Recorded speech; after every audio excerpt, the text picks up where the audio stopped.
Hello everyone. Today we are going to start with the Tattvabodha text. If you have the book with you, follow me from that, or else you can see the slide in this page. So in this class, I'll complete first 2 pages of Tattvabodha.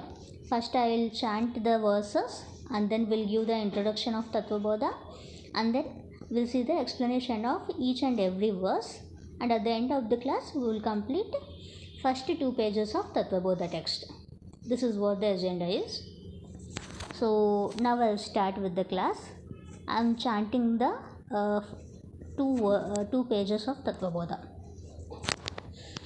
Vasudevendra योगीन्द्रं नत्वा ज्ञानप्रदं गुरुं मुमुक्षूणां हितार्थाय तत्त्वबोधो विधीयते साधनचतुष्टयसम्पन्नाधिकारिणां मोक्षसाधनभूतं तत्त्वविवेकप्रकारं वक्ष्यामः।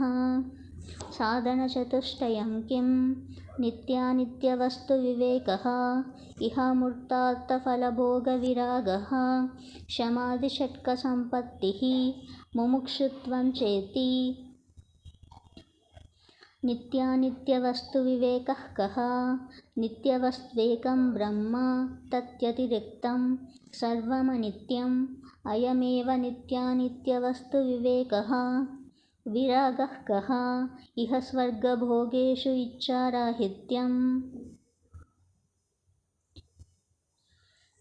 शमादिषट्कसम्पत्तिः का? शमोदम उपरमतितिक्षा श्रद्धा समाधानं चेति। शमः कः? मनोनिग्रहः। दमः कः? चक्षुरादिबाह्येन्द्रियनिग्रहः। उपरमः कः? स्वधर्मानुष्ठानमेव। तितिक्षा का? शीतोष्णसुखदुःखादिसहिष्णुत्वं। श्रद्धा कीदृशी? गुरुवेदान्तवाक्येषु विश्वासः श्रद्धा. So I'm done with the chanting part. Now we'll see the introduction of Tattvabodha text, and then we'll see the explanation of each and every verse. So what is Tattvabodha? Bodha means the knowledge of. And the knowledge of what? Tattva. Tattva means the essential nature of truth. So the essential nature of my own self and the rest all the world and the God. So one should have the clear understanding of there is knowledge of the essential nature of our own self and the world and the entire God. That is the truth. So this is called as a Tattvabodha. And Vedanta, Vedanta means there are 4 types of Vedas, right? Rig Veda, Yajurveda, Samaveda and Atharva Veda. So Vedanta is the end of all Vedas. And in Vedanta, there are 2 sections. First one is Karma Kanda and second one is Jnana Kanda. Karma Kanda means it deals with karma. What are the necessary rituals that have to be performed? So Karma Kanda deals with the necessary rituals. And Jnana Kanda means the righteous way of living. It talks about the righteous way of living. So Bhagavad Gita comes under Karma Kanda. It explains what Upanishad teaches. And Upanishad comes under Jnana Kanda. What is Upanishad? I'll just give briefly. So Upanishad means it's a dialogue between teacher and the student. As you all know, Bhagavad Gita means it's a dialogue between Lord Krishna and Arjuna, right? So on the same way, Upanishad also talks about it's a dialogue between teacher and the student. So there are 2 sections of Vedanta. First one is Karma Kanda, and it deals with all the necessary rituals that has to be performed. Bhagavad Gita talks about Karma Kanda, and Jnana Kanda means it's a righteous way of living, and Upanishad talks about Jnana Kanda.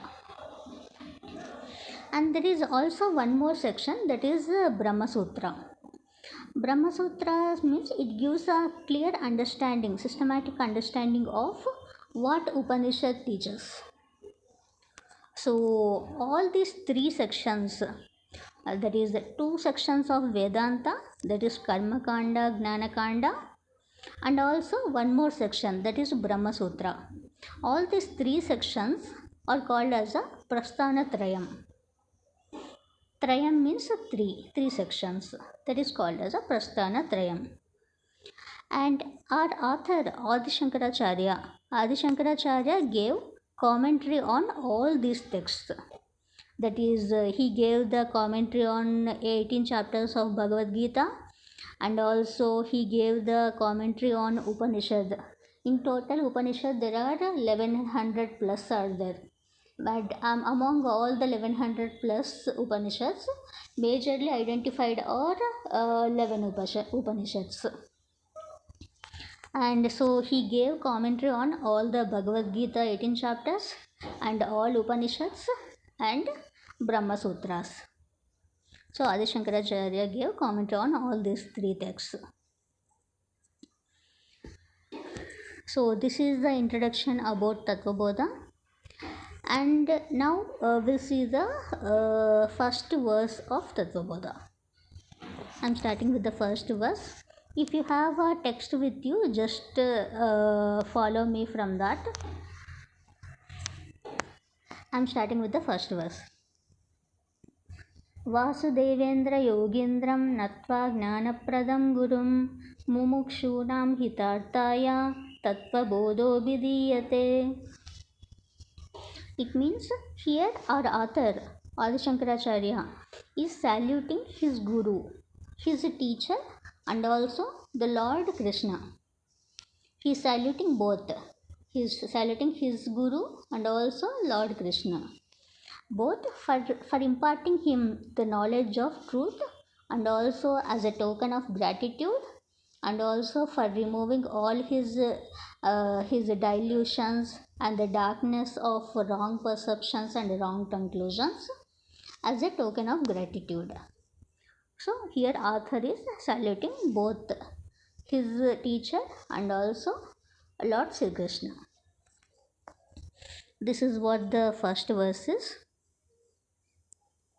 And coming to the second verse, sadhana chatushtaya sampannadhikarinam moksha sadhana bhutam tattva viveka prakaram vakshyamaha. Here sadhana chatushtayam means the anubandha chatushtayam. Anubandha chatushtayam means the connected. There are 4 factors are involved in anubandha chatushtayam. In any text, if you see any spiritual text, it talks about 4 factors. First one is what is the subject matter of the text, and what is the purpose, what will be benefited by studying the text, and who is the right person to study the text, and what has to be done to gain the knowledge. So any text consists of these 4 factors. Now we'll see all these 4 factors one by one. In this Tattvabodha text, the first one is Vishaya. Vishaya means, as I said earlier, what exactly is the subject matter. So in this Tattvabodha text, the subject matter is Tattvabodha, that is the knowledge of the truth, the knowledge of our own self, and the knowledge of the world, and also the knowledge of the God. So this is the subject matter, that is nothing but Vishaya. And the second factor is Prayojana. Prayojana means what exactly is the purpose of studying this Tattvabodha.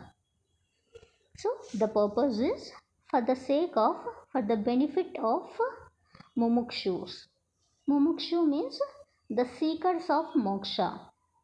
So one who is seeking to go to heaven, one who has the interest and desire to attain heaven. So for the benefit of those mumukshus, this is the text. This is the purpose of studying Tattvabodha. And who is the Adhikari? Adhikari means who is the right person to study Vedanta. Who is the right person to study Vedanta? There are 6-fold qualifications that we will see in the next further verses. So as of now, just know this. So who is the right person to study Vedanta? This is called as a Adhikari. And Sambandha means what is to be done to gain the knowledge. So if any person who want to attain heaven, one should possess all these four factors.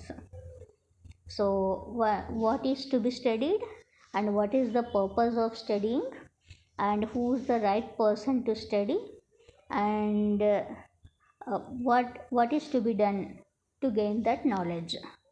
So these four factors are called as the Anubandha Chatushtayam. So here in this Tattvabodha, what is the subject matter? The subject matter is the knowledge of the truth, and the prayojanam is for the benefit of mumukshus, that is seekers of moksha. And Tattva Viveka Prakaram means the mode of discriminative knowledge of truth.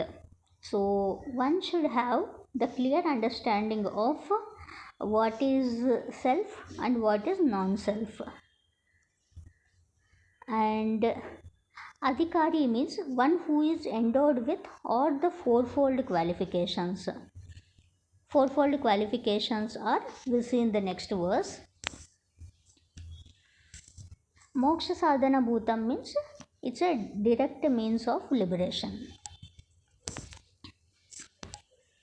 Now I am into the next verse. Sadhana chatushtayam kim नित्यानित्यवस्तु विवेकः इहामूर्ता फलभोगविरागः शमादिषट्कसम्पत्तिः मुमुक्षुत्वं चेति. So sadhana chatushtayam kim means what are those fourfold qualification? What is sadhana chatushtayam? Now we'll see what are those fourfold qualification to study Vedanta. The first qualification is nitya nitya vastu vivekaha. So nitya means permanent. What is permanent?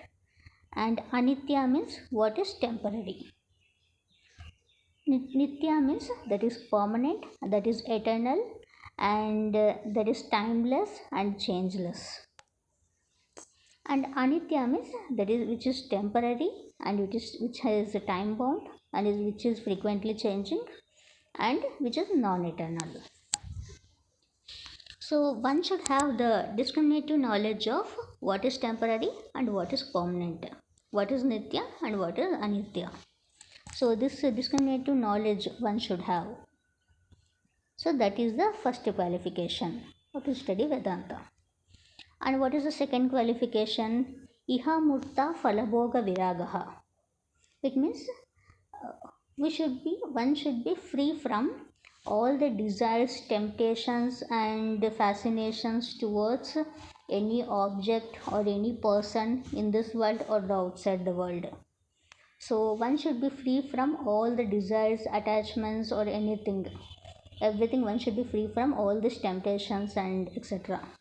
So the example is if I watch a movie, then I'll be very happy. If I have this dress, I'll be very happy. Or if I have the company of my friend, this person, then I'll be happy. Otherwise I'm not happy. This type of desires or temptations, fascinations, etc. towards objects or any person in this world or outside world. So one should be free from all these type of fascinations and temptations. That is the second qualification. And the third qualification is Shamadhi Shatka Sampatti. There are sixfold inner wealth. What are those sixfold inner wealth? We'll see in the further slides, further verses. So that is sixfold inner wealth is the third qualification. And the fourth qualification is mumukshutvam. Mumukshutvam means one has the strong desire to attain heaven. Heaven means moksha. So one who has the strong desire to attain moksha is called as mumukshutvam.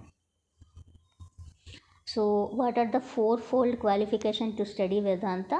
One is nitya nitya vastu vivekaha, that is discriminative knowledge of what is temporary and what is permanent.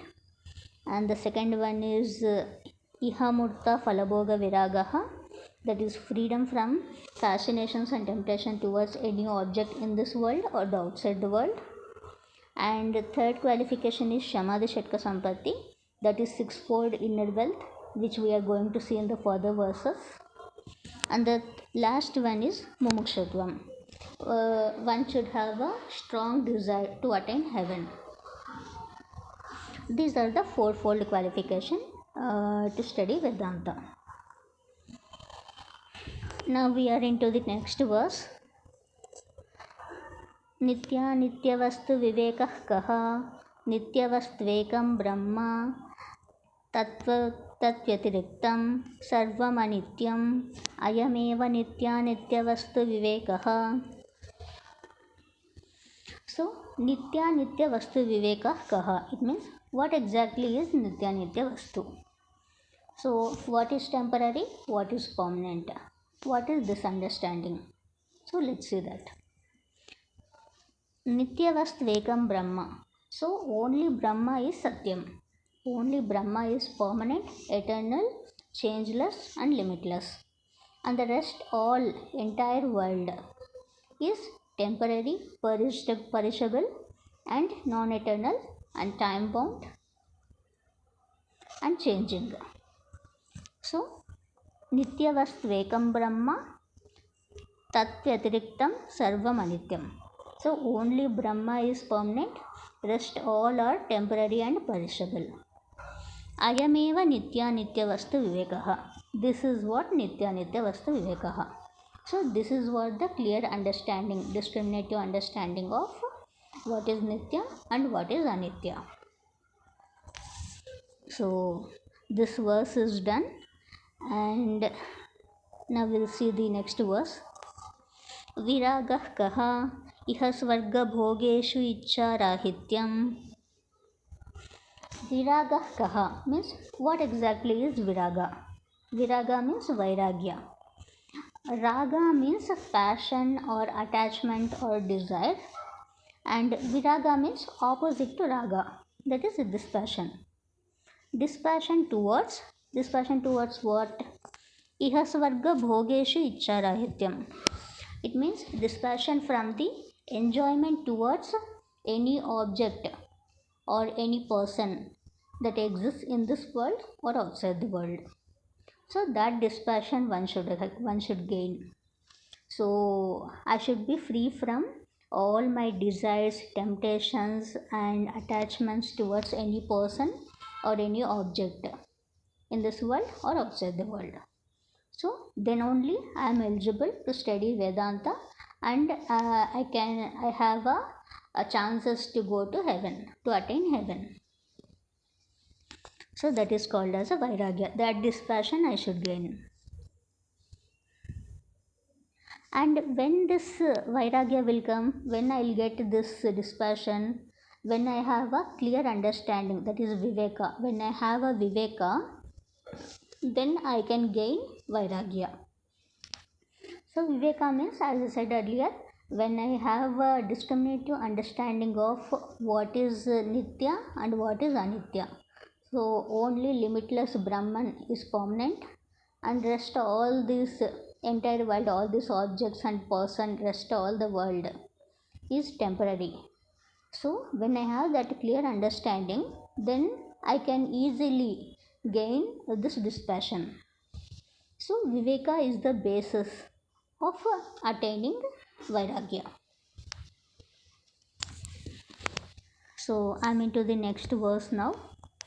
Shamadhi Shatka Sampattihi ka Shamodama Uparamatidiksha Shraddha Samadhanam Cheti. Shamadhi Shatka Sampattihi ka means what exactly is Shamadhi Shatka Sampatti? That is, what is the sixfold inner wealth? So from starting we have been saying this, right? What exactly is sixfold inner wealth? We will see in the further verses we said, right? So now we are into the sixfold inner wealth. What exactly is sixfold inner wealth? We'll see now. Sampatti means wealth. Shamadhi Shatka means sixfold. So sixfold inner wealth are Shama, Dama, Uparama, Titiksha, Shraddha, Samadhanam. These are the sixfold inner wealth. Now we'll see each and every thing in detail. Now I am into the next verse. Shamaha kaha mano nigraha. It means shamaha kaha. What exactly is shama?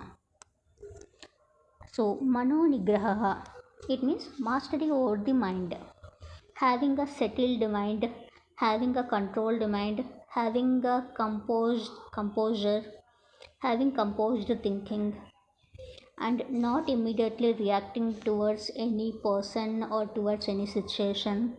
That controlled mind, that controlled thinking is called as a manonigraha. So my sense organs need to listen what I say, but it should not be vice versa, right? So what I say, that my organs need to be listen. If I want to talk something, then only the words should come out, but it should not be vice versa. So that is that mastery one should gain. That is called as a manonigraha, that mastery over the mind. So when I'll be reactive, then there are some example I'll give. When I can't fulfill my desire, if I have a desire, I'm unable to fulfill, then I'll be miserable, right? And my mind will be disturbed. And there is one more example. When someone is ahead of me, then I'll feel jealous, and I'm unable to be comfortable. So I have a desire, but I'm unable to fulfill, but that other person is able to fulfill. Then my mind is will be all obviously disturbed. Why all these things are happening? Because I'm not having that clear understanding that this all these are temporary. Only Brahma, limitless Brahman, is permanent. That clear understanding, that discriminative understanding, I don't have. That's why all these things, jealousy, dispassion, everything else is there. So that's why I'm having all these angry, jealousness, etc. are there. So I should be free from all these types of desires, temptations, etc. That mastery over the mind, that controlled thinking and controlled mindset, everything I should have, I should possess. This repeated practice of vairagya I should gain. Then only I can gain my mastery over the mind. That is called as a shama. It is mano nigraha. That is mastery over the mind. That control the thinking I should gain. This is called shama. And coming to the next verse. Damaha kaha chakshuradi bahyendriya nigraha. Damaha kaha. What exactly is dama? Damaha is chakshuradi bahyendriya nigraha. Bahyendriya means there are 5 organs of perceptions and 4 organs of mind. Organs of perception means external organs. External organs are called as a bahyendriya. 5 external organs are the sense of hearing, the sense of seeing, sense of taste, sense of touch, and sense of smell. That is chakshu, rupa, rasa, sparsa, gandha. So all these are the external organs. And what are the internal organs? That is organs of mind. Those are manas, buddhi, chitta, ahankara. That is our mind, intellect, memory of subconscious, and egoism. These are called as the internal organs. That is organs of mind. So chakshuradi bahyendriya nigraha means, so it means the mastery over external organs is called as a dhamma, and the mastery over internal organs is called as a shama. So I should gain all the my mastery over the internal organs and also the external organs. Then only I can gain. I'm eligible in the further steps. If I repeatedly practice all these things, then I have a chance to attain heaven. So, and one more thing I need to tell here. So when I'll be able to gain all this shama and dama, mastery over my internal organs and external organs, when I can gain all this, this is when I am healthy physically and mentally also, when I'm strong, when I'm fit, physically fit, and when I'm mentally fit. And when I can be physically and mentally fit, when I eat pure food, sattvic food, that is pure vegetarian food, and when I speak the truth and honesty, and when I am non-reactive to any person or any situation, then obviously then I'll be slowly I'll become mentally and physically fit. So this is about shama and dama. And the third one is uparama. Now I am into the next verse. Uparamah kaha swadharmanushthanameva. Uparamah kaha. What exactly is uparama? Swadharmanushthanameva. It means dharma means doing the righteous thing. Righteous thing means doing the right things in a right way. And renouncing all the desires and temptations and attaining harmony can be achieved by approaching to a right teacher. So to attain this the third qualification, third fold inner wealth, first I should renounce all my desires and temptations, and I should approach to a right teacher to gain that knowledge, the knowledge of Shastra, that is Vedas. And who is that right teacher? One has the teacher should also have a clear understanding of what Shastra says, and he should also have that it should also be a mumukshu, that is he has a strong desire to attain moksha. So he is the right teacher.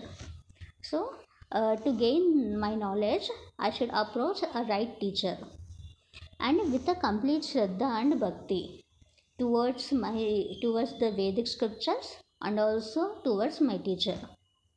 And also I should renounce all my desires and temptations towards objects.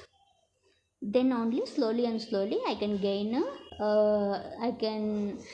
all my knowledge of truth, and I can attain heaven. This is about the next verse. And coming to the next verse, तितिक्षा का शीतोष्ण सुख दुःखादि सहिष्णुत्वम. What is titiksha? Titiksha means शीतोष्ण सुख दुःखादि सहिष्णुत्वम. So life is full of ups and downs, right? So sometimes I'll get pleasure and sometimes I'll get pain. Sometimes I'll feel comfortable and sometimes I feel discomfortable. Sometimes I'll get honor and sometimes I'll get dishonor. So this endurance, this bearing capacity of heat and cold, pleasure and pain, comfort and discomfort, and honor and dishonor. So enduring all these things is very much required. And that accumulating and endurance of this pleasure and pain and comfort and discomfort and happiness and sadness is called as a titiksha. So first we should gain that acceptance capacity. So that acceptance behavior we should have.